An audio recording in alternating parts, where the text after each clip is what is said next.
my name's Alana. Welcome back to my YouTube channel, Mental Health with Alana. If you're new here, please press that red subscribe button and give this video a thumbs up if you'd like to see more. I also have an online business where I create sensory boxes for your mental health. If you'd like to check them out, I have a link down below in my link tree. I ship internationally and nationally. So for this video, I just wanted to film a bit of a sit-down video. I'm still in hospital, I'm just on home leave, so I thought I would film something while I was at home. I don't really have any notes or a plan particularly for this video, so we'll just kind of see how it goes, and my memory is not great at the moment. And there may be background noise because my family are all home and they're very loud. But what I wanted to talk about is how to know when you're sick with a mental illness, specifically with a mental illness like schizoaffective disorder or schizophrenia, or any mental illness that involves psychosis. And I think with me, I started having a psychotic episode. It was in the prodromal phase back in July, August of last year. And this prodromal phase kind of was where symptoms were starting to crop up, and I had previously been diagnosed with bipolar type 2, and it just wasn't making sense. What I was experiencing wasn't fitting with bipolar on its own. Yes, I would have hypomanic and manic episodes and depressive episodes, but I was starting to experience psychosis and symptoms of psychotic symptoms outside of mania and depression, or hypomania and depression. And it started off very slowly, and I always say, like, it wasn't just like one day I woke up and I was in psychosis and, you know, I had all these symptoms. It kind of built up slowly. And in about August last year was when I first started noticing I was getting hallucinations. And these were visual hallucinations, tactile and auditory hallucinations. And I started getting this on and off. It was kind of in the background. It wasn't very loud, but I was starting to experience them. My mood had dropped and I was really depressed. I had no motivation to do things. I started experiencing quite severe paranoia. And things kind of just slowly started happening, and symptoms slowly just built on top of each other. And I didn't even notice that really anything was wrong. The hallucinations I was experiencing were things like hearing my name being called, or random comments on what I was doing. It wasn't anything sinister, it wasn't anything really that disturbing. It kind of started out as just commenting on maybe what I was doing, or hearing my name being called when there was no one around. Or I thought if I was out in public, I thought maybe, there was someone else with my name who was calling my name. And with the visual ones, I have had them before when I've been manic. So again, I did question why I was having them because I wasn't manic, and I was questioning why I was hallucinating when I wasn't manic, because I definitely wasn't manic, I was depressed. But the thing was that when the mood episode ended, the symptoms were there and they started flaring up even worse. So I wasn't depressed, I wasn't hypomanic, and I wasn't manic. And the psychotic symptoms that I started to experience, such as thought broadcasting, extreme paranoia, heightened levels of anxiety due to the paranoia, hallucinations, like I said, auditory, tactile, and visual, and just not being able to really think, finish thoughts very well, interact with people coherently. I'd experienced thought blocking. I started to experience where I thought people were putting thoughts in my head. I thought that people were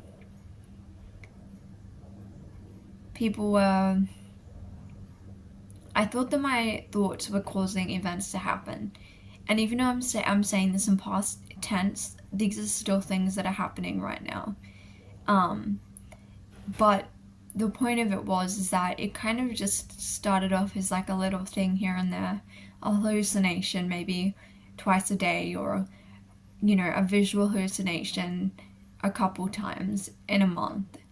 And as time went on and it got to about November, things really ramped up and I started to experience like full psychosis.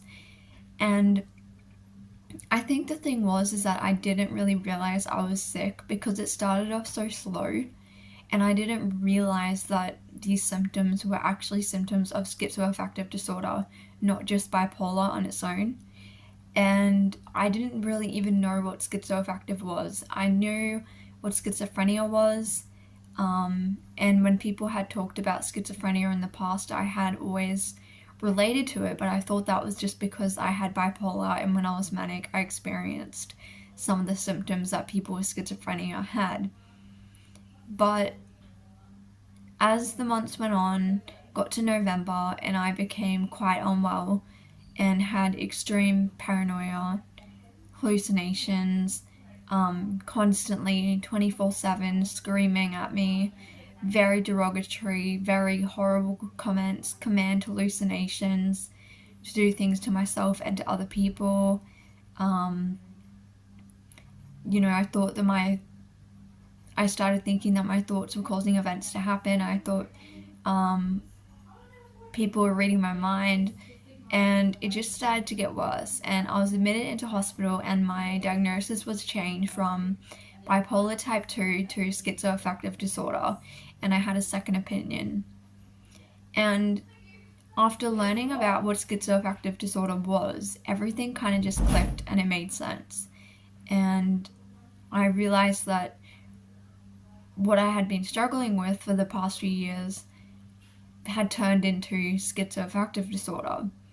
And I think it's quite common to be diagnosed with something like bipolar, and then it kind of morphs into other things like schizophrenia or schizoaffective disorder, or psychosis, because it's kind of, I always picture these illnesses on a spectrum where you have bipolar here, and then you have, like schizoaffective disorder, and then you have like schizophrenia, and it's kind of like this spectrum of illnesses that are very similar and can be quite confusing for professionals to diagnose, because the symptoms do overlap and the symptoms can be quite similar. And I'd been diagnosed with bipolar type 2 since I was 19. I'm now 23. And getting this diagnosis of schizoaffective disorder was really hard, because to me it was very scary, because I didn't know what was going on. I was unaware of really the severity of my symptoms, but they were distressing me so much. I was experiencing delusions, and all those other psychotic symptoms that I mentioned before. And then I got out of hospital in January. So I was there from, I think, November to January. And we were trialing medications, antipsychotics. And even when I was discharged, none of them really seemed to be working. And the psychotic symptoms just went out of control, and have been out of control up until now, and they're still pretty out of control. And I know I seem lucid enough to be filming videos, obviously, but when I film videos, it's on the days or the time where I'm more aware of my reality and feeling kind of better, and able to kind of string words together. But I'm still, even with filming videos, I'm struggling to find the right words and to think of things in a chronological order. But the point is that the point of the video is that you don't always realize you're sick, and until a family member or someone else, like a mental health professional, brings it up, you can be completely unaware, because to you, these symptoms, you're so wrapped up in an altered reality. You're so consumed by delusions, hallucinations, um, like thought broadcasting, where you think that other people are hearing your thoughts and reading your mind, and just all these things. And it can be all consuming, and you start to lose grip of what is reality and what is not. And especially with the hallucinations that are auditory, I would be at work and I wouldn't know whether it was the customer who had been making comments or whether it was just my brain hallucinating. And I was working in retail at the time, and there'd be times where I had shifts where I was completely on my own and I was hallucinating really badly, auditory hallucinations, and I didn't know whether it was coming from customers or whether it was coming from the shops, because I worked in a shopping center, and it was so scary, it was so confusing, and I didn't know what was going on. And I think that was the hardest part for so long. I struggled since July, August last year, and up until now I'm still really struggling. And but the thing was that I didn't know what was going on, and that made it even more scary. And at least now I have a diagnosis, I can kind of realize, and because my psychiatrist has explained these symptoms to me, I feel less scared, because I know, okay, this is a symptom of schizoaffective disorder. This is just a symptom of my illness, and I'm not going crazy. Um, and I think the more time, as time went on, other people started to notice these changes in behavior. I know I've mentioned in other videos recently that I started covering the TV with a blanket, because I thought, and I still do think, that the government is tracking me through TVs. And so I can't sit in front of a TV. I have to put a blanket over it. My hospital TV has paper blue tack to the entire TV. Um, and I won't go anywhere else in the hospital that has a TV, especially if it's directly in front of me. Um, I feel like people are reading my mind and can hear my thoughts. I think my food's being poisoned, my medication is poisoning me, and that the doctors are using it to control me. Um, I have been experiencing horrendous auditory hallucinations almost 24/7. Like, I wake up with auditory hallucinations often. As soon as I wake up, I start hearing things. I was getting the feeling of bugs crawling in my hair. Um, I thought there were bugs, fleas on my bed, and I washed the entire bedding and I cleaned my entire room, because I do have a cat. I used the flea and tick stuff on her, checked her, made sure her bedding, I washed all her bedding, cleaned everything, and then I looked again later and it was still there. And I realized it was a visual hallucination. And I started hallucinating shapes in the air, pictures would morph and move into patterns, the ground would move in wave-like forms. It's quite confusing to explain, but it's very disorientating when the ground is moving under your feet. Um, and, I've been in therapy, and the window, the blinds would be up, and I have to ask my therapist. I had to ask her the other day, can you close the blind, because I feel like I'm being watched through windows. Like, this curtain, I have not opened this curtain for months, because I'm terrified that people are watching me, people are following me, extreme paranoia about people's intentions, and just paranoia about being followed, the police coming to get me, things like that. And these symptoms have gotten worse and worse, and I've been trying multiple antipsychotics. I am on the last one at this point. I suppose this can be a little update. So I'm on the last one, which is quetiapine. I've tried every other antipsychotic except for clozapine, and it has been suggested to me that if quetiapine doesn't work, my max dose at the moment is 800 milligrams, and that's, I think, the most you can give someone. And if that doesn't work, then I've been advised to go on clozapine, because nothing else has worked, and they're considering my treatment like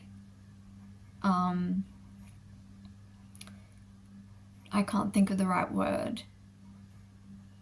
Treatment resistant psychosis, where basically with clozapine, after 2 failed attempts at an antipsychotic, you can go on clozapine.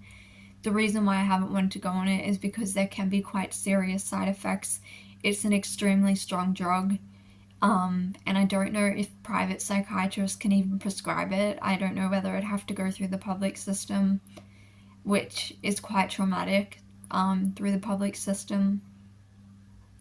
And yeah, so the point of the video is that often you don't know you're sick. You don't realize you're so caught up in delusions and in your own world of just not knowing what's going on. And it, to me, it's just like a blur. Like, I don't remember what I've been doing, where I've been going, who I've been talking to. I have conversations with people and I have to keep stopping because I get thought blocking, where I can't remember what I was saying and I can't finish my sentence. And it's not because I'm too medicated. This was happening before I was even on a high dose of antipsychotics. I'm on a number of other medications as well to help me because I have other diagnoses. But at this point, the schizoaffective disorder is the thing that's causing the most distress, and that we're treating. And for me, the auditory hallucinations and the paranoia have been the worst. Because with the delusions, the only way I know they're delusions is because, I know you might be thinking, well, like, delusions are fixed false beliefs and you believe them to be 100% true. Like, how do you know you're having a delusion? And it's because I've been told by my treatment team that it's a delusion.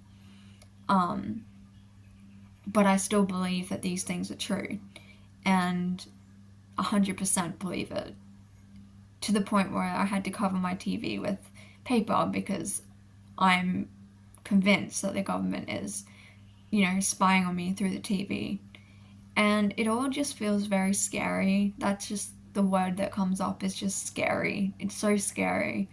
Not having a grip on reality and just feeling like you don't know what is going on and you can't express yourself in the way that you want. You feel like people are after you and out to get you, so you're really mistrusting. I don't trust anyone apart from my psychiatrist, and my parents, like my immediate family, but I don't trust anyone else, and even trying to interact with friends has been difficult. So I guess the point of this video was just to say that often you lack insight when you're going through psychosis and psychotic symptoms, and it's not until somebody else brings them up and actually explains it to you that you start to realize that what you're experiencing isn't what other people are experiencing. Because for a long time I thought that maybe the hallucinations were just something that other people were experiencing, like normal people, and I thought maybe it was normal just to hear voices in your head that weren't your inner dialogue commenting on things. I thought maybe everyone had that, and I didn't really question it for a long time. I just kind of brushed it off, and I thought, oh, well, maybe, this is normal. Maybe I'm just mishearing people around me when they're talking to me. But then I'd be on my own and I'd still be hallucinating and there's no one around. And I had a full-fledged hallucination one time where I had a full-on conversation with my dad at home when he was at work. And I had hallucinated him there in person, and we had a conversation. And I asked him later on, were you at work today or were you at home? Because sometimes he works from home, and he's like, no, I was at work all day. And it wasn't until then that I realized that I'd actually hallucinated it. So it's really hard because I often have to ask other people to check my reality. Like, can you hear that? Are you seeing this? Um, do you think this thought? Like, do you think that other people can read your mind? Like, it's just so confusing. Um, but yeah, that's all I'm really gonna say. And I just want to make that video and do a little update. But yeah, I hope you're all going well, and I will try to film maybe a day in the life vlog in the psych ward tomorrow. My friend's taking me out, and we're gonna go out and gonna go get a drink and gonna buy some new vapes and stuff. So gonna go have a nice time. But yeah, that's really all I have to say, I guess. And thank you guys for watching my channel and for supporting me. There's been such lovely comments lately, and I really appreciate it. And sorry this video was quite long. I've been having a really hard time kind of getting things out and processing, and I'm on such a high dose of medication as well that it is making my brain very foggy and hard to think, and very physically fatigued. So if I don't always explain things well, I'm really sorry about that. But yeah, thank you guys for watching the video, and I hope you found this maybe insightful or helpful. And if you know someone who has these disorders, maybe it will give you a bit of understanding of what they're experiencing. And yeah, so thank you for watching, and I'll see you in my next video.